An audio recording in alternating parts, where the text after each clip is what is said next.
പത്തനംതിട്ടയുടെ ഒരു പുതുപുത്തൻ പ്രമുഖയിലേക്ക് എല്ലാവർക്കും സ്വാഗതം. ആദർശം ഇതുപോലെ എങ്ങനെയെങ്കിലും ശ്രേയയെ കണ്ടുപിടിക്കാനുള്ള മാർഗം നോക്കിക്കൊണ്ടിരിക്കുകയാണ്.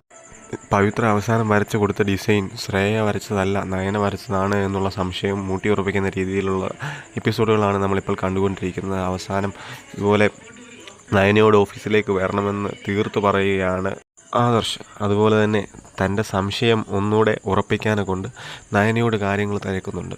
അതായത് നയനയോട് പറയുന്നുണ്ട്, ശ്രേയ എന്ന് ഈ പറയുന്ന പെൺകുട്ടി വരച്ച ഡിസൈനുകളെല്ലാം ഏകദേശം എനിക്ക് നീ വരച്ചതുപോലെ സെയിമായിട്ട് തോന്നുന്നുണ്ട് എന്ന് പറയുന്നു.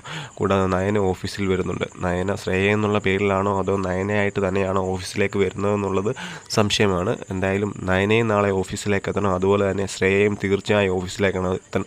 എത്തിയില്ലെന്നുണ്ടെങ്കിൽ കോടികളുടെ നഷ്ടമാണ് കമ്പനിക്ക് സംഭവിക്കാൻ പോകുന്നത്, അല്ലെങ്കിൽ ജ്വല്ലറിക്ക് സംഭവിക്കാൻ പോകുന്നത് എന്ന് ആദർശ് പറയുന്നുണ്ട്.